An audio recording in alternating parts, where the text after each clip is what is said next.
Friends అందరికీ ఈరోజు అయితే నాకు ఎంతో ఇష్టమైన సొరకాయ పులుసు అయితే చేస్తున్నాను. నాకైతే ఈ కర్రీ అంటే చాలా ఇష్టం. మీకు కూడా నాకైతే కామెంట్ చేయండి.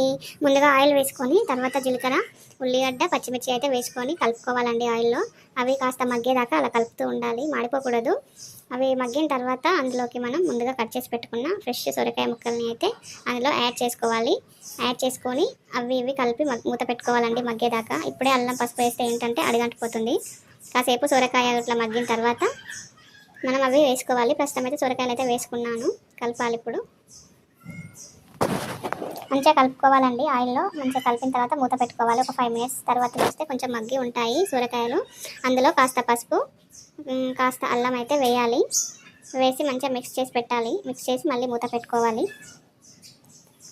మంచిగా కలుపుతూ ఉండాలి ఫ్రెండ్స్. ఆయిల్లో మంచిగా కలిసిపోవాలి పసుపు, అల్లం అవి వేగాలి. నేనైతే కొన్ని కర్రీస్లో ఉల్లిగడ్డ పచ్చిమిర్చిలోనే యాడ్ చేస్తాను, కానీ పులుసు అనేసరికి అందులో యాడ్ చేయను. నేను ఈ వక్కలతోటే సొరకాయ ముక్కలతోటే యాడ్ చేస్తాను. మంచిగా అల్లం పసుపు వాటికి మంచిగా పట్టిన తర్వాత ఫ్రై అయిన తర్వాత తగినంత కారం అయితే వేసుకోవాలి.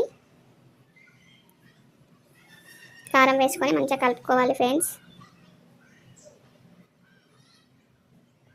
తర్వాత పచ్చి ధనియాల పొడి అయితే వేస్తున్నాను. తర్వాత ఇదైతే ఎండిన ధనియాల పొడి, అంటే ధనియాలు వేయించి పడతారు చూడండి, ఆ 2 పౌడర్స్ అయితే నేను ఖచ్చితంగా వేస్తాను. మెంతి పొడి కూడా వేస్తాను, కానీ మా దగ్గర ఇప్పుడు అవైలబుల్గా లేదండి మెంతి పొడి. సో అవి 2 అయితే వేసి మిక్స్ చేశాను. ఇప్పుడు ఇందులోకి నేనైతే చింతపులుసు అయితే యాడ్ చేస్తాను. చింతపులుసు ఎందుకు అలా నల్లగా ఉంది అని అనుకుంటారు కదా, నేనైతే చారు కొత్త చింతపండు కాదండి, పాత చింతపండుతో చేస్తాను. ఎందుకంటే చూడడానికి కొత్త చింతపండు పులుసు చాలా బాగుంటుంది, కానీ టేస్ట్ వైజ్ చూస్తే మాత్రం ఈ పాత చింతపండుతో చేసి చూడండి, చాలా అంటే చాలా టేస్టీగా వస్తుంది పులుసు. నాకైతే ఇలానే ఇష్టం, పాత చింతపండుతో చేస్తాను నేనైతే. అంతా మంచిగా పులుసు పోసిన తర్వాత సాల్ట్ వేసుకొని మూత పెట్టుకొని దాన్ని ఉడకనివ్వాలండి, మసలనివ్వాలి. నేనైతే చాలా దగ్గరికి చేస్తాను, బాగా అయితే పులుసు పెట్టాను, గంజి నిండా ఎక్కువ తినము. ఉప్పు వేసుకొని కలుపుకొని మూత పెట్టుకుంటే అది మసులుతూ ఉంటుంది. అప్పుడు వక్కలు అనేది, సొరకాయ ముక్కలు అనేది ఉడుకుతాయి ఫ్రెండ్స్.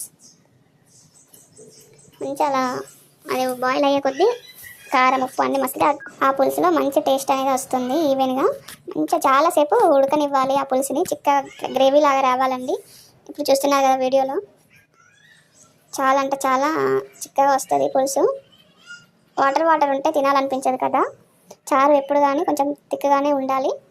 అలాగని చింతపండు బాగా ఏం తీసుకోకూడదు, మీడియం సైజులో తీసుకొని ఇలా తగినంత పులుసు అయితే తీసుకొని ఇందులో యాడ్ చేసుకోవాలి. వేడి సొరకాయ పులుసు అయితే రెడీ అండి. నాకైతే చాలా అంటే చాలా ఇష్టం. మీలో ఎంతమందికి సొరకాయ పులుసు అంటే ఇష్టం కామెంట్ చేయండి. అలాగే నా వాయిస్ ఓవర్ చూసి అయితే ఏమనుకోకండి, ఫస్ట్ టైం ఈ వాయిస్ ఓవర్ ఇవ్వడం. ఛానల్ సబ్స్క్రైబ్ చేసుకోండి.